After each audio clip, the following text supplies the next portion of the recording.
Good morning. It is 9:30 a.m. and I'd like to call the meeting to order. Members of the public are invited to participate in this meeting of council by attending the meeting in person at the Ilderton Community Centre located at 13168 Ilderton Road in Ontario. Members of the public may also access the meeting, which is live streamed on our Middlesex Centre YouTube channel or by contacting the municipal clerk to receive a registration link. Moving on to the land acknowledgement. The municipality of Middlesex Centre recognizes that we're gathering on the traditional territory of the Anishinaabe, Haudenosaunee, the Lenape, and the Lenape peoples, pardon me. We acknowledge the enduring presence of First Nations, Métis, and Inuit people on this land and are committed to moving forward in the spirit of reconciliation and respect. Our neighboring First Nation communities, which continue to live as sovereign nations, include the Chippewa of the Thames First Nation, Oneida Nation of the Thames, and Nancy Delaware Nation. There are no additions to the agenda today. I will look to members of council. Are there any disclosures of pecuniary interest? Seeing none, then we can move on to delegations and presentations.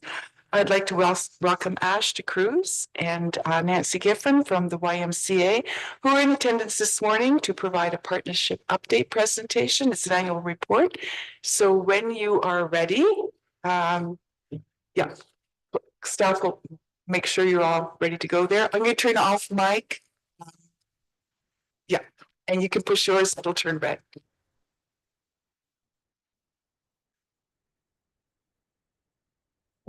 Thanks for having us. So my name is Ash DeCruz. I'm the regional manager at the YMCA of Southwestern Ontario. Middlesex Centre is one of the sites that I oversee, as well as the Strathroy branch and our Centre branch in downtown London. This is Nancy. My name is Nancy, and I've been with the Middlesex Centre Y since we opened almost now 14 years ago, coming up. So we wanted to obviously present how the last year went at the Y in the Middlesex Centre Community Centre. It was another successful year, both operationally and financially. We could touch on a few of the key performance indicators over the next little while. But just anecdotally, that centre is, and I have the pleasure of seeing all our centres across Southwest Ontario. We have 14. This centre is probably the highest in terms of volume. Probably usage per square footage is incredibly high. Contribution profit-wise, it's the second highest in our association, behind our Stony Creek YMCA, which is in North London. And to put into context, that has 9,000 members. The Kamoka Centre is around 1,000. So it's kudos to Nancy and her team for their way of operating that Y, managing their budget incredibly well, and obviously serving the community in a various different ways beyond what's just happening in the four walls at the community centre. So we'll touch on that in a second as well. So in terms of some key data, the next slide will show you a few things. Appreciate it's a little small up there, so I can read out a few things. So in terms of access, last year we had access of 44,000, almost 45,000 people, not individuals, but the access total over the course of the 2024. In context, again, 2019, so I'm kind of wiping out the pandemic years because we were open and closed so many times. 2019, we were just over 47,000. So we're creeping back up to kind of pre-pandemic numbers in terms of access of the centre. As you may be aware, the YMCA as a charity, we offer a financial assistance program. In a nutshell, that allows people to access our programs, our amenities, regardless of their financial kind of ability to pay the full price. We made some changes over the course of the pandemic to take away proof of income. We now have what we call an honest conversation. Honesty is one of our core values. So we speak to the member about what they can afford to pay and obviously what they want to access at the Y. And we come up with a price that is kind of relevant for them in their circumstances. So in 2024, 19% of our members were taking part of that financial assistance program. Across Southwestern Ontario, the average is around 35 to 40%. Based on geography, where the branch is, based on kind of the history of the financial assistance program within branches, that seems to be pretty standard. We can see based on pre-pandemic numbers, it has grown, but obviously the circumstances in the world have changed over the past few years, and people may need a little bit more support. So obviously we're very happy to be able to do that. In terms of member satisfaction, we track that in two different ways. The first way we do is we use a program called Listen 360. In short, it surveys our members 4 times a year. They get an email that asks them to score the why on a scale of 0 to 10, 0 being low, 10 being high. And then after that, we get a net promoter score.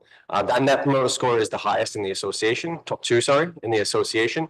And then we also do what we call a Workwell score. So Workwell is a company that is based out of the YMCA of Three Rivers, which is Kitchener, Cambridge, Waterloo, Guelph, St. Mary, Stratford. And they now do a survey across the country. So they survey about 110 Ys across Canada. And they look 2 times a year. They look at member satisfaction and staff satisfaction. And we do some kind of nerdy correlations between the two to see if there's if you impact one, what the impact will be on the other. And the association average for our member satisfaction was 84. The Kamoka branch specifically had a Workwell satisfaction of 89. Top score is 100.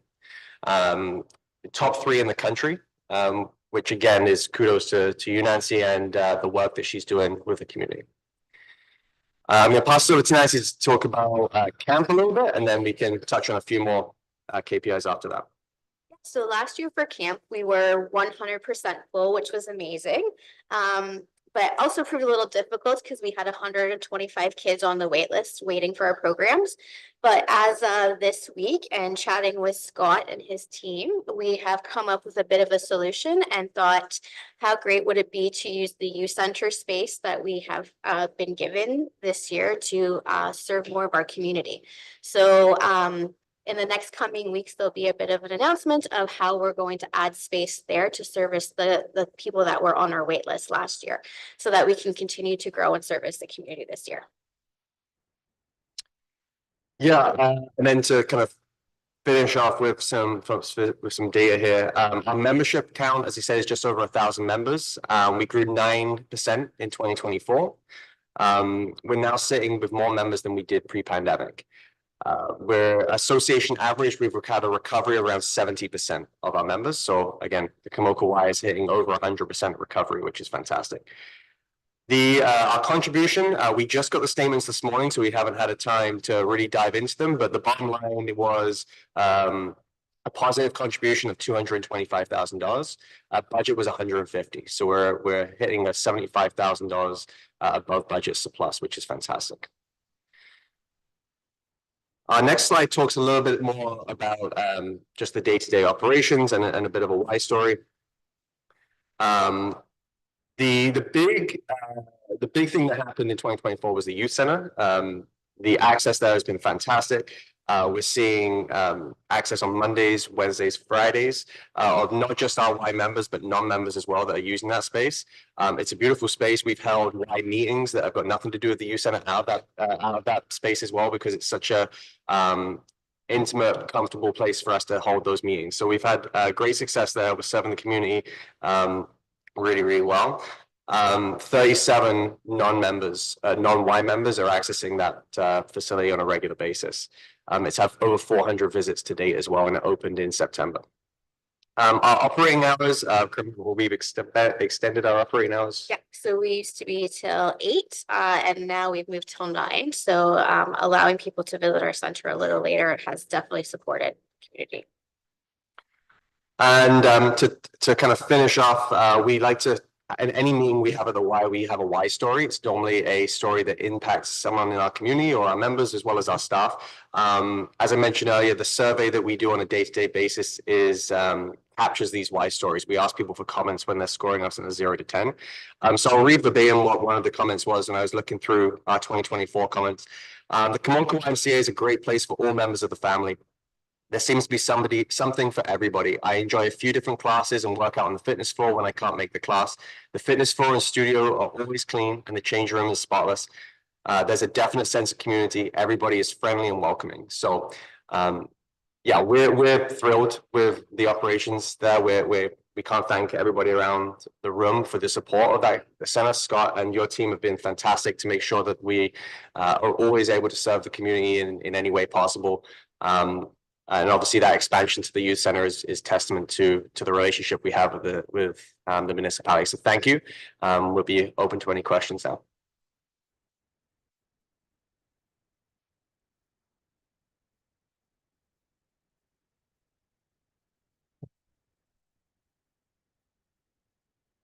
Have you pressed Thank the you. button just when you're, Got it. got it. Thank you very much. Sorry about the technical issues. Exactly. Okay, I'll just say thanks for now, and I'll look to councillors. I see hands going. I'll start at the corner there with Councillor Bruce, and then we'll go move around. Yeah, you're first, Frank. All right, just a couple questions. Do we have a service territory? Like, can anybody show up from anywhere to be a member of this Y? Can you answer that first? Yeah, our membership is all inclusive. So if you purchase your membership in Komoka, you can use any of the sites across Canada. Your card will actually work at any site across Southwestern Ontario. So we go Woodstock to Chatham and kind of everywhere in between. But yes, your membership can work anywhere if that answers your question. If I want to buy a membership, is there a certain territory around the Y, or can they come from anywhere and buy a membership? Yeah, they can come from anywhere. Look at the bottom line on financial assistance. The percentage keeps going up. Could be a condition of our economy. So most people that are a member of RY, what's the breakdown of where they live? Are they distant? Are they local? Can you answer that?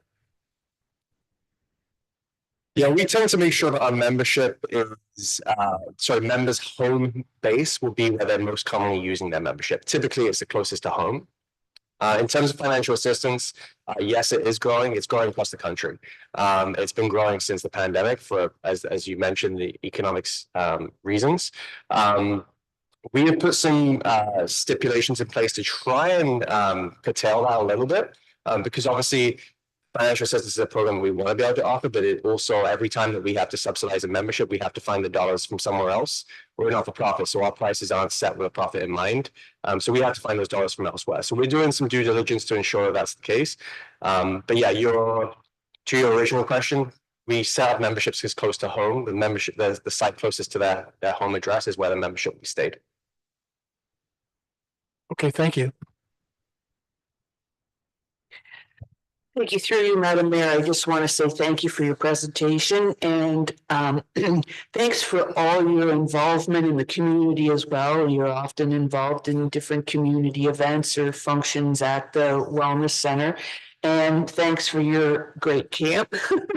My firsthand, my grandson loves it there. And so thank you very much for coming today and telling us about it. And thank you for the youth center, because that was something that was very near and dear to me for the youth center. So thank you.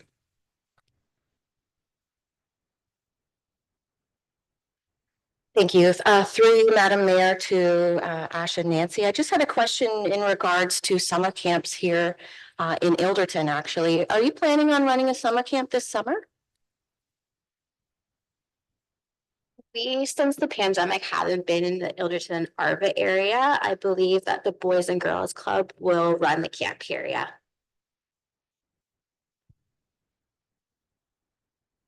Thank you. If I could stop, do you want to speak to that Ilderton question? Yep, through you, Madam Mayor.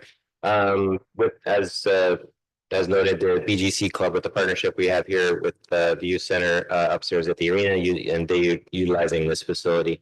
I think there was some concern about oversaturating the community with camps. We didn't want to compete, show that competition in any way. I think that when the Y was here, it was about two weeks throughout the summer. Give or take. So I know Nancy and I have had some chats and Soy as well over the last couple of years with BGC being here.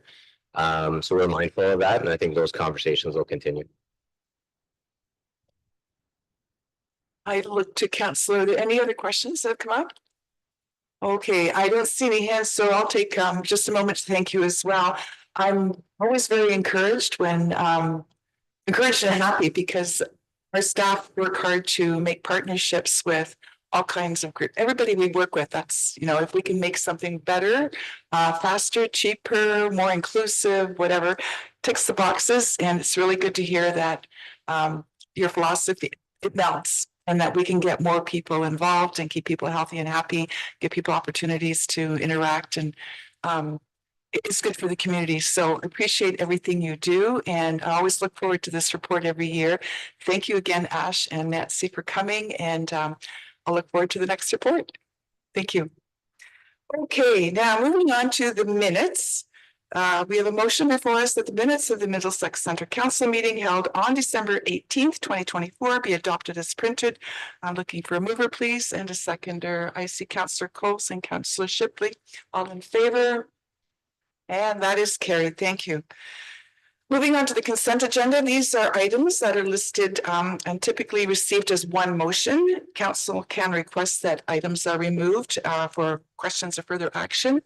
I'll just look to council. Is there anything here that you'd like to speak to or bring up? Go ahead, Councillor Shipley. Thank you, Madam Mayor. To the CEO, Michael, item number 3 in that report, reports that all members who are not exempt will be required to vote in favor of the integrity commissioner. I'm not used to someone telling me how to vote.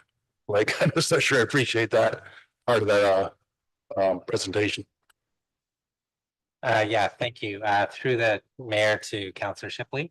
That is a recommendation, but council is not obligated to accept the recommendation from the integrity commissioner. So when the legislation is finalized, it'll be reported on accordingly. But that is a suggestion at this point. The questions, comments? I don't see any hands, so the motion before us is that item 7.1 and 7.2 under the heading. Oh, sorry. Yeah.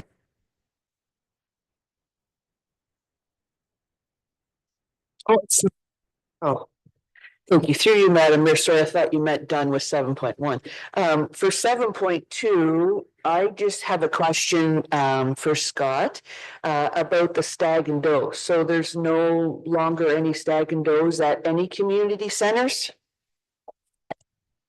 Through Madam Mayor, that's correct. That decision was made in consultation with the advisory committee as well late last year.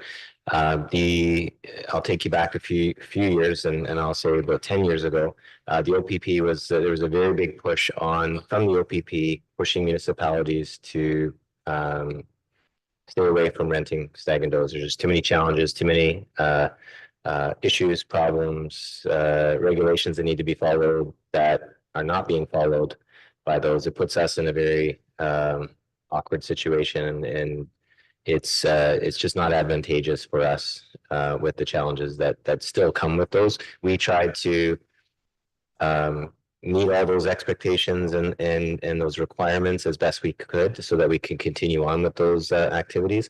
But the decision made late last year was just to simply not allow those moving forward. Through you, Madam Mayor, just a follow-up. Did we actually have that many requests?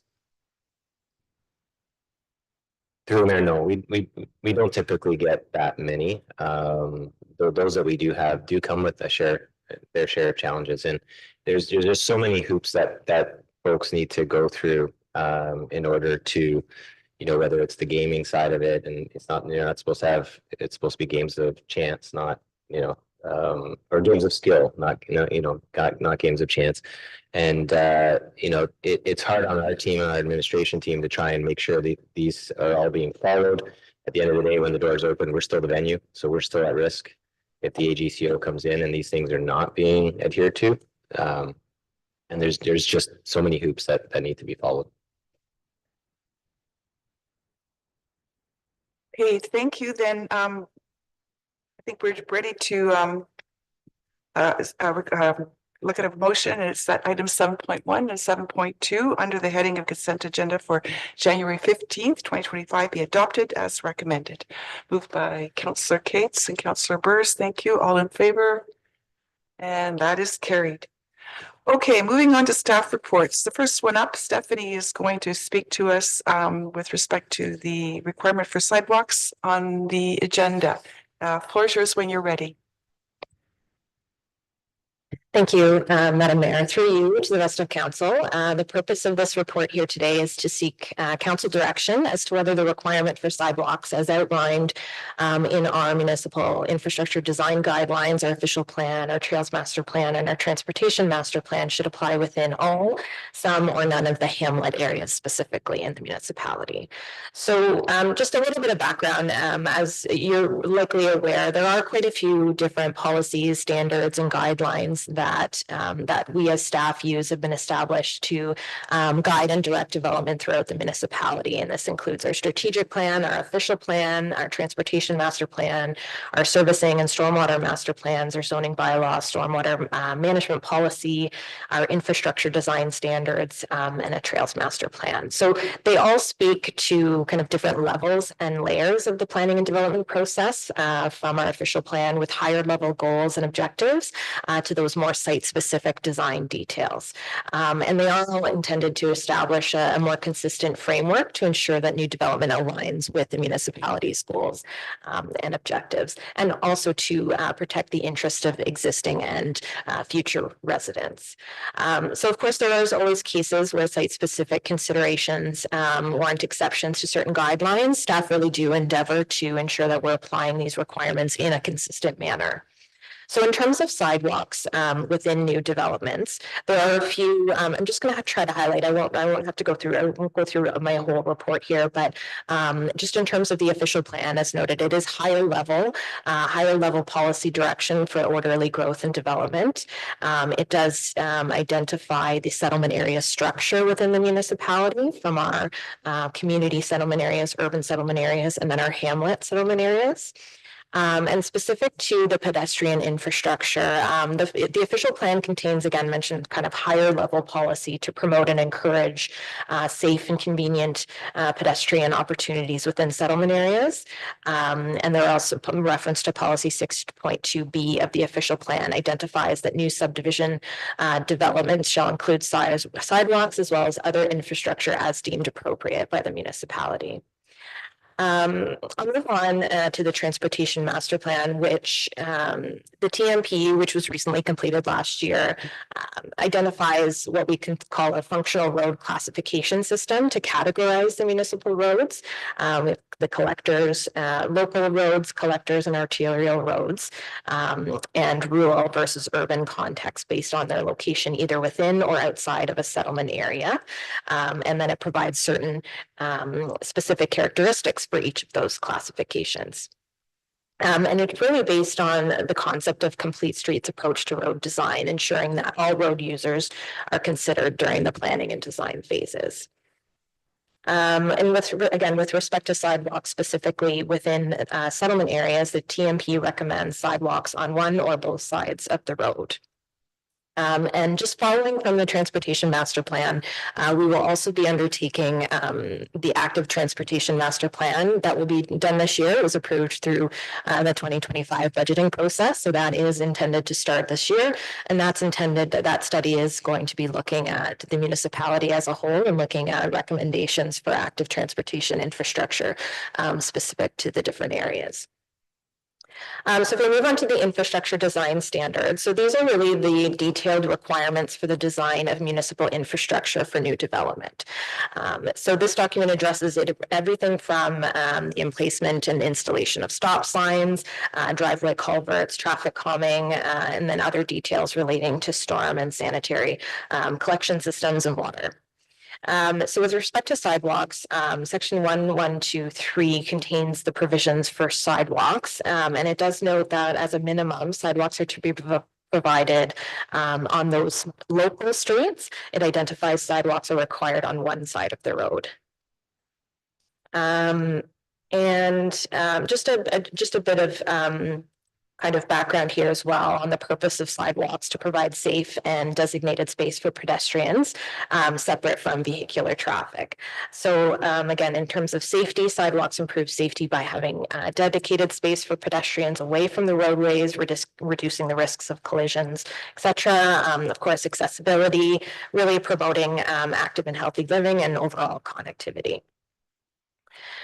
So as noted before, the infrastructure design standards or the TMP really differentiate between the different urban, community, and rural, or sorry, hamlet settlement areas. So it just lumps into kind of local roads, collector roads, et cetera. So it doesn't differentiate between those two. And the reason this is coming before council right now today is that concerns have been identified with the application of those requirements for sidewalks in our infrastructure design standards within a new development proposed in Poplar Hill Coldstream Hamlet area. And really their requirement for sidewalks on one side of the road, and specifically with how we've applied that through the use of payment in lieu of construction, which I'll talk about below. So we have kind of outlined a few options, and again, this is coming forward to council now because staff have been working with the proponent to move forward with this development application. And so as noted, staff are recommending that the specific requirements for sidewalks in these hamlet areas be addressed more comprehensively through the active transportation master plan that we are commencing this year. But of course, we wouldn't want the proponent to have to wait for that study to be completed. We want to move forward with the development. So with respect to those pending developments right now, staff have recommended that have included in the draft subdivision agreement that in lieu of the developer being required to install the sidewalk as part of the development, that the developer provide the municipality with amount of money representing what the cost would have been for the developer to install the sidewalks. And these funds will be placed within the municipality's future road upgrades reserve fund. And this requirement would be included within the development agreements, as I mentioned, which would also include clauses to ensure that the developer would receive a refund should the council adopted master plan identify that the sidewalks are not required. So just a bit of kind of context for this concept of payment in lieu of construction. It really does, it is intended, again, from our staff's perspective, that the sidewalk is required as part of our design standards through this development. But, you know, we understand that right now there aren't any adjacent sidewalks. So instead of having that constructed now, again, we were taking that payment in lieu, and that really is intended to help offset the future burden on taxpayers if and when those sidewalks are to be constructed. And we will say that it is less expensive to physically construct the sidewalks at the time of development versus in the future. In those cases where no existing sidewalks along the adjacent roads, requiring the upfront payment versus construction of the sidewalks is also beneficial in that it reduces the municipality's maintenance costs as well, as it's inefficient to bring in equipment to those hamlet areas to just maintain a small section of sidewalk. So again, that is the option that is being brought forward by staff right now to help move this forward, but we do have other options here for council's consideration. So in terms of the next option, option 2, which would just be the requirement to construct the sidewalk, which is the typical process within a plan of subdivision. When we go through the design process, we've identified that this infrastructure is required, and that is what the developer is required to construct. It is the more cost-effective option from a capital perspective versus installing the sidewalks at a later date within existing areas. And for example, installing sidewalks within existing development requires the removal of sod, cutting existing driveways, potentially removing trees in the future, et cetera. So that is still an option. That is still an option to have this constructed at the time of development. So option 3, if we move forward, so option 3 would be council can confirm that sidewalks not be required in new developments on new public roads within hamlet settlement areas, specifically where existing sidewalk connections don't exist. I don't think this precludes the master plan from doesn't preclude the master plan from identifying otherwise. The master plan, the active transportation master plan is being completed this year, so that will be done no matter what. And it can bring forward recommendations to council at that time. And then again, option 4 is that sidewalks not be required specifically within Poplar Hill and Coldstream Hamlet settlement areas. So in the report, I do note that the municipality has consistently invested year over year in the expansion and rehabilitation program for sidewalks through the municipal budget process. In 2021, the municipality also conducted a sidewalk and street light survey, and this was really to gauge the public's desire for increased street lighting and sidewalks throughout the community. We received over 500 survey responses, and the majority of those responses supported the expansion of sidewalks in both our urban and community settlement areas and in hamlet areas, with the priority really being for creating connections to schools and parks. It's also important to note that we have received requests from residents, for example, at the south end of Denfield and from the southeast area of Bryanston for the extension of sidewalks there as well. So we have received those that correspondence, and we do acknowledge that these requests are along busier county roads, but it just demonstrates that there have been that we do receive that type of input from residents.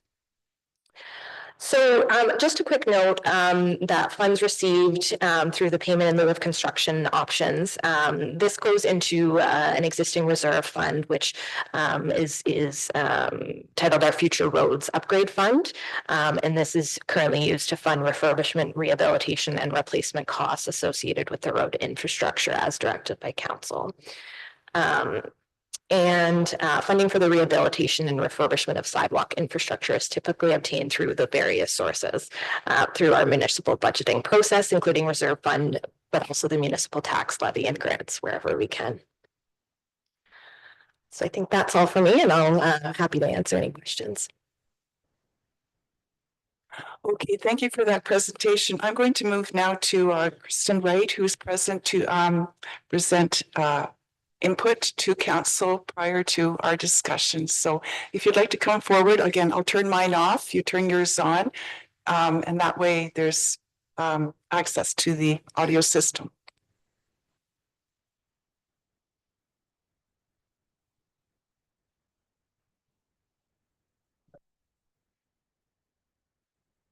Good morning, Mayor DeVete, Deputy Mayor Brennan, and councillors, and thank you for the opportunity to speak today.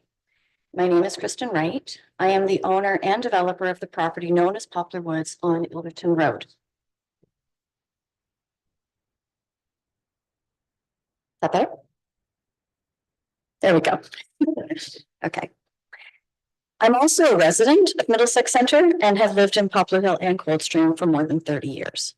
For the past 10 years, I have resided on Ilderton Road next to the proposed development. So I have a personal as well as professional interest in making the property a positive addition to the community. As a developer, I have cooperated and complied with every condition required by the planning and engineering staff at Middlesex Centre, meeting and even exceeding the hydrogeological testing and fencing requirements. This is not about trying to avoid any obligation. It's just about what makes sense. Middlesex Centre states that per their design standards, sidewalks are required on all new developments. In the case of Poplar Woods, this means 2 lots out of the 10 would have sidewalks. That's it, 2 lots. For this to make sense in the community, they would need to connect to Ilderton Road. This will not happen in the foreseeable future, if ever.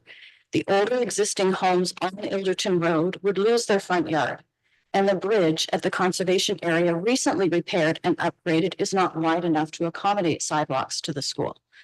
Most times in the past 20 years when road improvements have been implemented on Ilderton Road, sidewalks were deemed not feasible. The active transportation master plan may address sidewalks in the future, but won't be completed until perhaps the end of 2025. My subdivision should not be delayed another year while staff wait for the recommendations. It may recommend sidewalks in hamlets, but there's every likelihood that it won't. In the draft subdivision agreement returned to me from Middlesex Centre, they removed the sidewalk requirement. There's no benefit to future homeowners or the municipality in the construction of sidewalks for two homes when no other sidewalks exist in the hamlet. As Ms. Bergman noted, this would be a sidewalk to nowhere and makes no sense from a design or practical standpoint. You also bear responsibility and potential risk, especially if you're not going to maintain them in the winter. So really the only issue is the cash in lieu of construction fee. Where is the standard bylaw or justification to make such a request? For the past year, I have repeatedly asked this question and received no answer. I was only told that this is a fairly common practice and Middlesex requests the funds, but they could not point to any standard that permits them to impose them. I also asked for instances where other developers paid a cash in lieu of construction fee for sidewalks and none were provided. 2 new developments have been constructed in hamlets in the past 5 years since the design standards were updated. Neither developer was asked to install sidewalks or, more importantly, pay a cash in lieu of construction fee.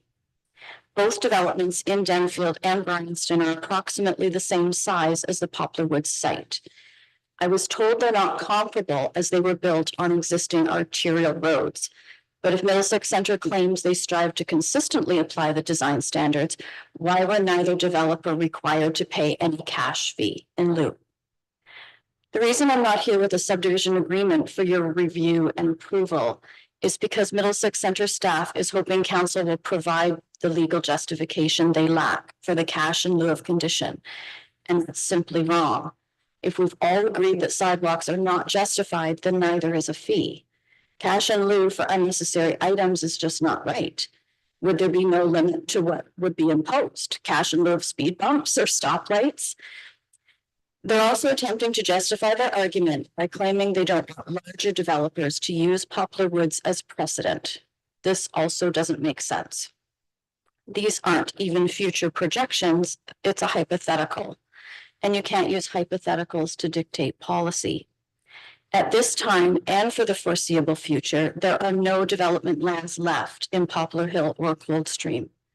Option 4 could be revised to state that this applies to current hamlet boundaries only and would be revisited in the future should the official plan be amended.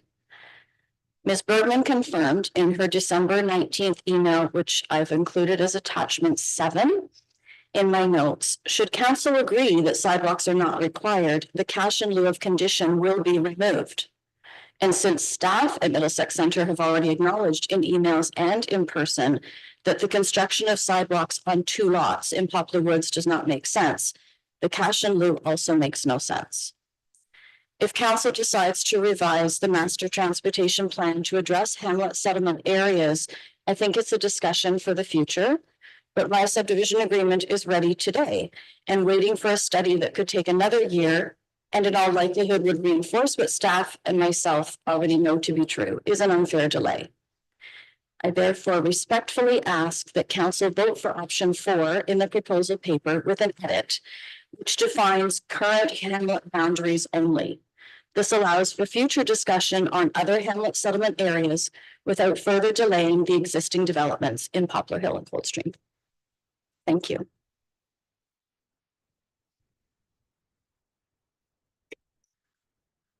Okay, I will now look to council questions on this topic or. Questions for the delegate first. Oh, okay, we'll start with delegate questions then, right? And then we'll go back to tips, Stephanie's questions. Are there questions on the presentation that was just made? I don't see any hands. Oh, sorry. There's a newsflash. Still married, Christian, because is it 10 houses you're building in this subdivision? What's your timeline? What's your time to completely finish the job? If I'm able to bring a draft subdivision approval to the next council meeting for review and approval, we have already began tendering servicing. We're hoping that the servicing could commence in the spring with builds to start in the fall. The builder, it's one builder for it's actually 9 homes. there's one builder that will be doing all of them, and he thinks that he could probably do 3 or 4 at a time, depending on how quickly the lots sell. Anybody else? No? Okay. In that case, then I'll turn it over to staff. Questions on the report? Start with Councillor Ernst.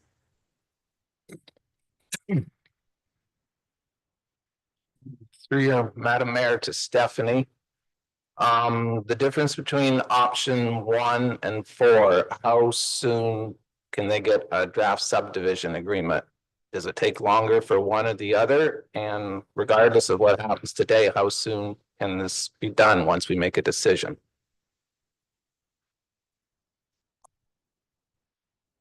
Oops, sorry. Yeah, this is the last item, so regardless of how we move forward, if we determine if we can address this issue, we can bring forward the subdivision agreement at our next meeting under all of these options.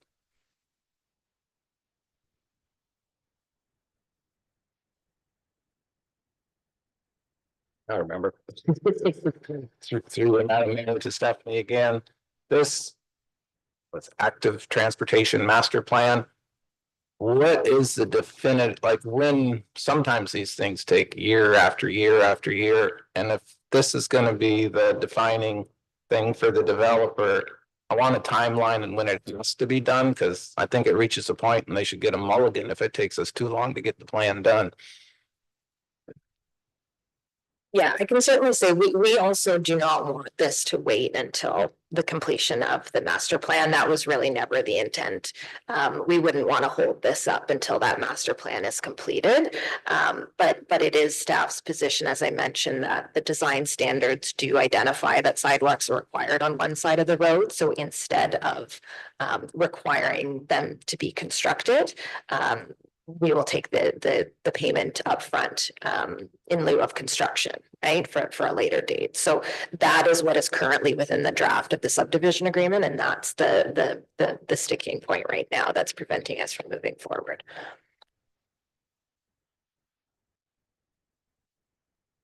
Okay, no follow-ons.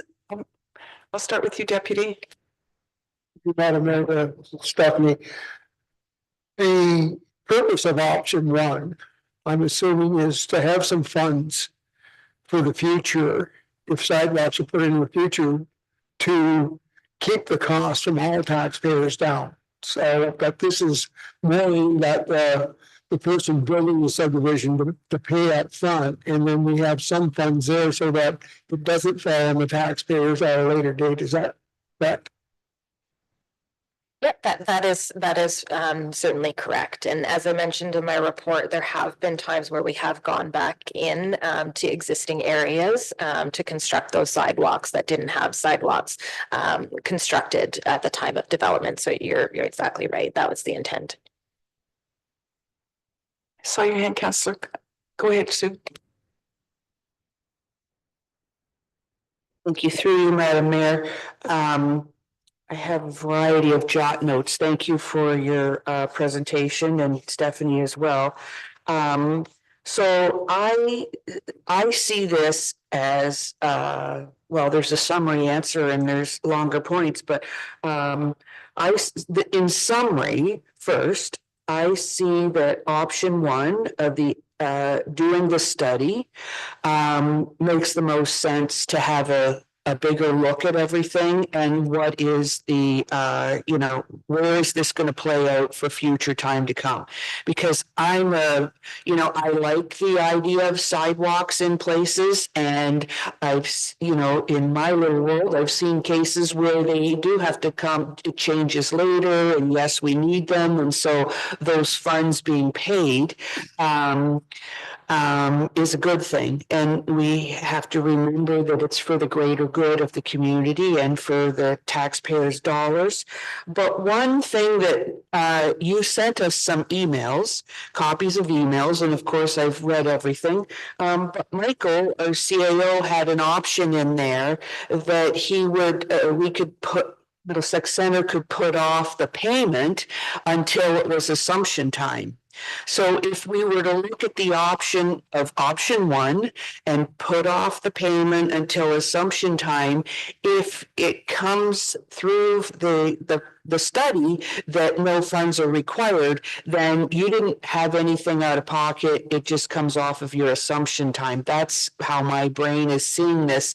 In summary, you made some comments. One of them was, in every likelihood, the study will result in the sidewalks not being required. But I don't think we can work on in every likelihood. Because then you said we can't use hypotheticals. You said, but that right back applies to in every likelihood. So, and then,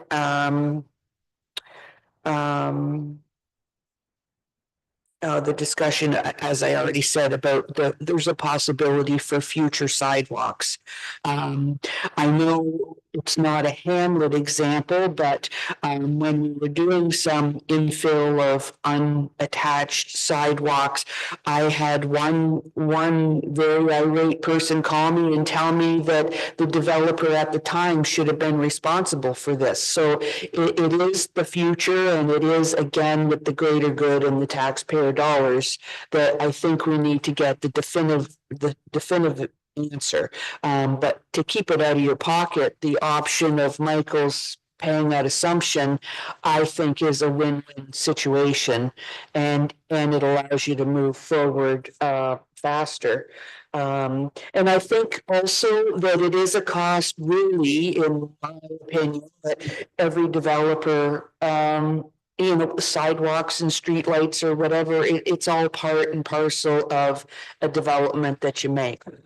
And I realize that it's a small street, it's a cozy little area, and maybe it can all do fine without sidewalks, but that's up to Stephanie and the study. And again, I think the bottom line is we have to think about the greater good of, I know that equals that your payment of sidewalks may actually pay for sidewalks that went somewhere else, but I think that's all part and parcel of how it's done. So that's my opinion. So I'm of the opinion for option one. Thank you. Councillor Bruce, I'm sorry, you've had your opportunity. It's not a conversation. We're moving through councillors' questions now. What is the cost of doing the sidewalk? Are we talking a lot of money? You said two units would get the sidewalks? All right, I'd directed it through you, Madam Mayor, to you, Rob. What is the cost of the sidewalks here? Through the mayor to Councilor Burrs. So we haven't received a cost estimate from the consultant for that, but when we looked at it in-house, we estimated it at between $20,000 and $25,000 for the cost of installing a sidewalk. I will note that the sidewalk does cross where it's shown to be installed at a future time. It's across 2 lots, but there are 7 internal lots. So it's essentially serving those 7 internal lots, not just the 2. Would be an option if there's a desire not to have it only impact 2 lots, and because they have quite a large frontage on the internal bend of the road, is you could put it on across the 5 lots so they each have a lesser frontage of sidewalk. The reason the inside was chosen in part was because it was a shorter length and was less of a cost to the developer, right? So we're only talking, just to be clear too, we're only talking about sidewalk installation on the internal road, not along the county road, which the other developments that have been referenced that are on county roads, there was no sidewalk along the county road that was required either. But this is a new road section where it's being required. The answer is about 25,000 is what you're estimating. Total for each lot. Oh, that's total. Okay, the active transportation master plan, which we've approved.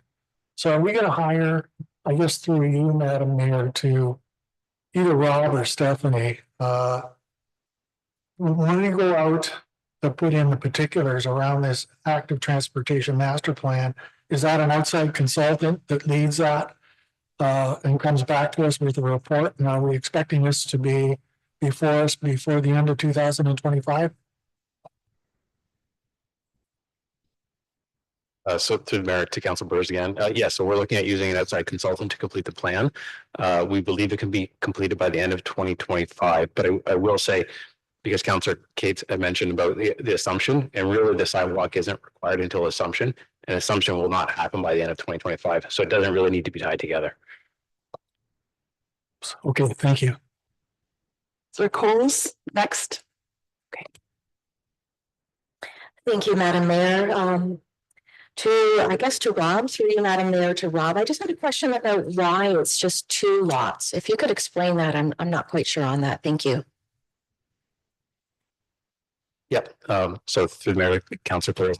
So that's what it's the layout of the subdivision. So they are quite large lots. So the internal road, because the nature of the layout, there's 5 lots, I'm gonna say on the south side of the road, but only 2 on the north side.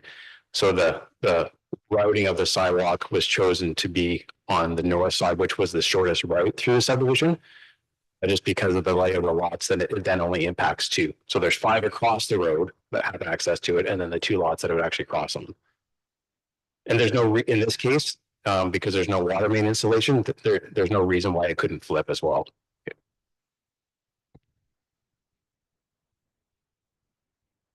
Through Mayor or Stephanie. So I guess the way I'm reading this right now is this project will not be done until sometime in like 2026, I'm assuming, with the building starting in November. We can probably have this done, I think what you stated, by the end of the year's transportation plan. So I guess why can't we just write into the agreement based on what we find with the plan? If we're going to put them in, we're going to put them in now. Like, I'm not in the favor of holding money for 10 or 15 years down the road. So if it comes to the agreement that we're going to put these sidewalks in, then that's when it's done right then. And have the developer pay for them at that point. I'm not in favor of holding money till we decide 10 years down the road, maybe we do want them. If we have a transportation plan done and they're saying we're not doing them, that to me, that's the end of it there. Councillor Ernst. The statement, and then I'm going to ask for some one question through you, Madam Mayor. The problem I've always had with this is 10 years from now, there'll be no sidewalks in Poplar Hill, Coldstream. The money, the cash in lieu, when we take it, it goes into a reserve fund that's going to be spent somewhere in the municipality, but I can guarantee you it's not going to be spent in Coldstream, Poplar Hill. So I've always had issues with that. The cash in lieu, I've heard assumption, I've heard has to be paid now. So I want clarification. If we go with option 1, this cash in lieu, does the developer have to pay it before the development agreement goes through, or do they get to pay it? Because I've heard 2 different stories. I want to know which one of them is correct. So Mayor to Councilors. So that's a detail that can be put into the subdivision agreement. So the installation of the sidewalk would not be required until, well, it's actually a year before assumption at that completion. So it could be, we could put it either at assumption, which is later, or we could put it at total completion of the build out, right? So it would be that all the work, constructor work has to be complete. That would align with what a normal subdivision would be. So I think we're flexible on that. Certainly deferring it till assumption is fine. And that either the side, there's multiple ways in how it could be handled. It could be that if the active transportation master plan identifies that sidewalks should be placed, then the developer could have the choice to either install prior to assumption or to pay the cash prior to assumption. One or the other, if council's open to that. Yeah, and I will say we do, although I can't give you a good example off the top of my head of a subdivision where this has happened. This is essentially what we do for consent lots.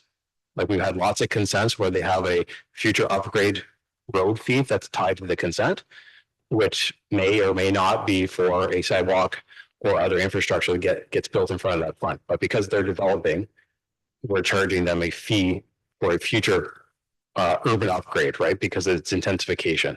So this really isn't significantly different from what does already occur on consent lots, or even with a DFH development where they paid for a future road upgrade of Tunks and railway. They paid 50% of that future road upgrade as cash when they signed the development agreement.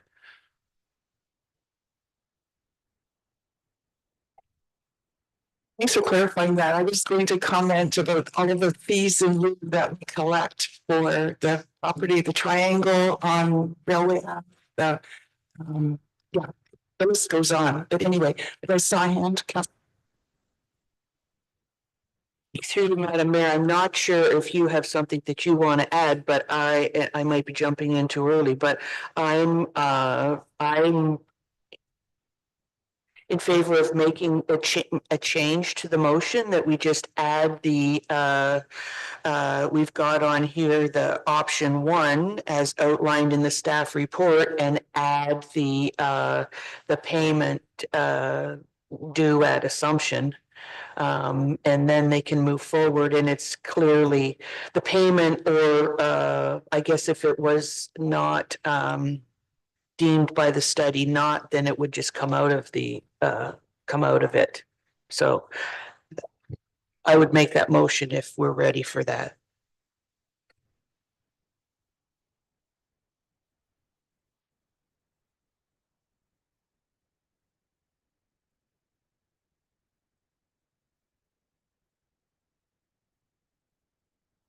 so the clerk will read the motion with the change. Please listen for the change and make sure. Oh, did you want to comment before we go there? Go ahead, Deputy. Yeah, through you, Madam Mayor, with Rob's comments. What we do here is not any different than we do with any other developer, whether it's 1 lot, 2 lots, 10 lots. We're consistent with what we're doing here. If we start changing this, then we're in the whole ball of wax down the road where every developer is going to come and say, I want this, I want that, I want an exemption on this, or I want this deferred. Right now, we're consistent. I think that's the way we should stay, and it's less complicated for everybody. Everybody knows what's happening. And I think we need to just stay with course and do what we've been doing all along. Thank you.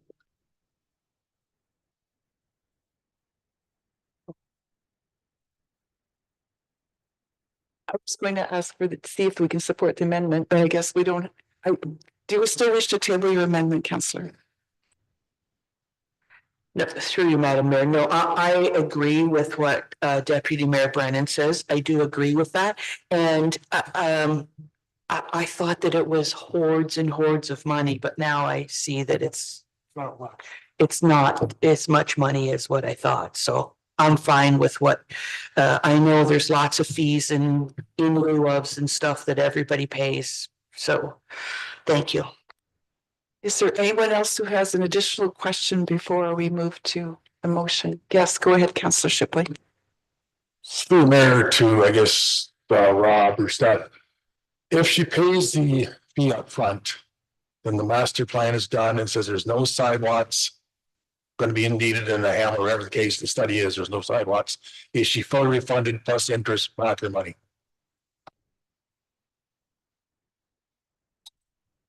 Through the mayor to Councillor Shipley. I mean, certainly we could craft it in the agreement that way. I don't think interest was contemplated, but we would be fine deferring that payment at least to the point of completion certificate, because that gives ample time for the report to be completed. And that would normally be when the sidewalk would be required to be constructed. So. Because we have had cases of repairs needed. That was in Kilworth. Okay, so there is a motion before us. I'll just repeat it so that everyone's clear. That report PWE 01/2025 regarding the requirement of sidewalks and hamlet settlement areas be received, and that council direct staff to proceed with option 1 as outlined in the staff report. If I could have a mover, please, and a seconder. Deputy Mayor Brennan, Councillor Cates, all in favor of the motion? Opposed? And that is carried. Thank you.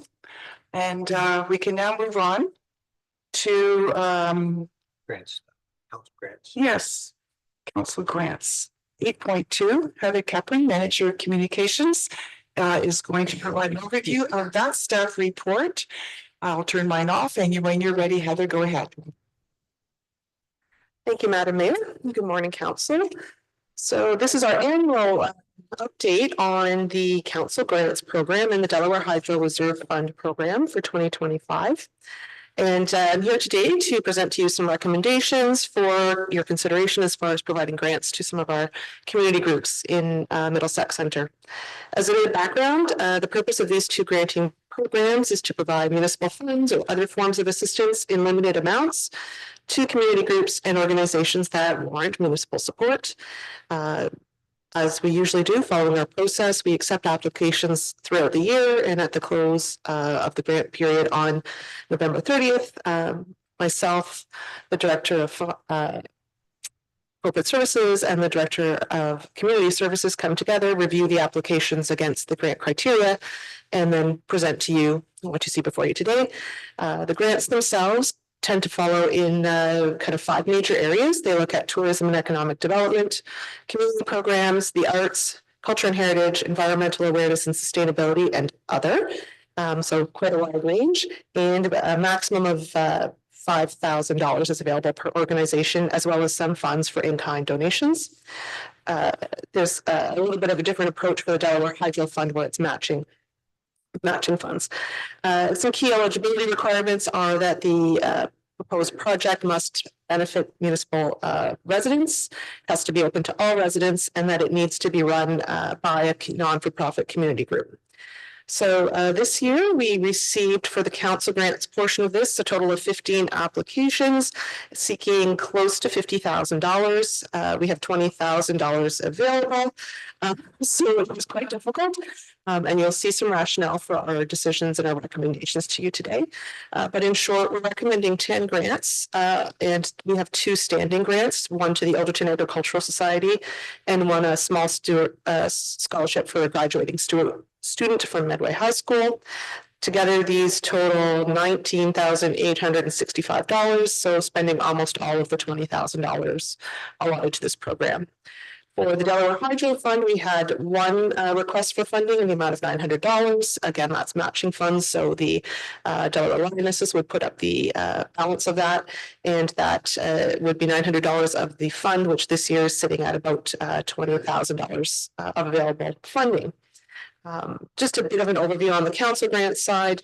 There's a wide range of programs here, some of which we continue to fund year over year. So you'll see our Canada Day celebrations at our 3 locations across that are put on by our community groups at 3 locations across our region, one in this year in Delaware for the Delco Bridge Canada Day, one in Bryanston, and the Elderton Optimists, which do a lovely job putting up Canada Day flags, are seeking some funds to help replenish their stock, which you may recall suffered a terrible windstorm last year and lost a lot of flags. With additional funding requests from the Poplar Hill Lions for their annual picnic. For the Poplar Hill Picnic. We also had a request from the Poplar Hill Lions for the Trees Middlesex Center program. And so just again, once again, a really broad range of things. Some new ones this year were the Elderton and Area Business Association, who are seeking funds to update their Christmas light display. So this would kind of be a one-time thing. We anticipate once they do this, those new displays would last for quite a while. We also had a request from Camp Kamoki to support their archery program and providing some new supplies for that program, which is offered to people across the area. And then the last one that I'll mention here are the archives, which are seeking funds for to support some of their work, as well as the Tri-County Heritage Club, which is seeking funds to support their annual Heritage Day. So I think that's all I have to say. Questions? Thank you for that report. I'll let the council other questions on those allocations or the report in any way. I don't see any hands. It was quite a list for sure this year. Thank you for that report, Heather. It's always nice to see all of the work that's getting done in the community and how we can work together on these. So I will look for a mover and a seconder. I'm not going to read that whole. You're moving. Okay, I see that hand. And Councillor Coles, all in favor of that? And that is carried. Thank you so much. Okay, there are no notices of motion today, and there are no correspondence items today. I will look to Deputy Mayor Brennan now to provide an update on the County Council meeting, which we had yesterday. Thank you, Madam Mayor. We received a report from Chris Tree on the roundabout at Five Corners. It's up and operating. Had a few problems with it, a few minor accidents and people going the wrong way. But as I stated yesterday, I think maybe that's just people being a little uneducated on how to drive a roundabout. So hopefully that'll improve with time. There are some other areas that I looked at for stoplights, Clinton and Melbourne Road and Longwood Road and Melbourne Road are two sections that do cause quite a bit of problems, and they're looking at putting stoplights in there in the near future. Just as a comparison, a set of stoplights cost about $500,000 to install. A roundabout is about $5 million. So those are just the cost involved. It's not cheap to do any of those. This is at the county Strathmere Lodge, MLPS, the QP 218 outside workers and QP 101.5 inside workers. All those contracts have to be negotiated this year, which is quite a bit of 4 major contracts to deal with this year. So hopefully that all goes well for the county.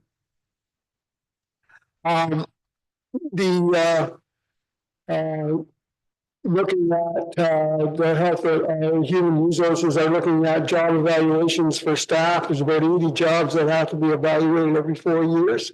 So they're in the process of doing that. Occupational Health and Safety Act at Strathmere Lodge has changed. Record keeping have really been upgraded. They have to keep reports on the 2 latest recent claims, including new standards for medical and employment information and job postings. It's quite an extensive list that they now have to do under the Occupational Health and Safety Act. Middlesex County and the town of Truro in Nova Scotia have been working the last 3 or 4 years sending people to Cambodia for women involved in politics.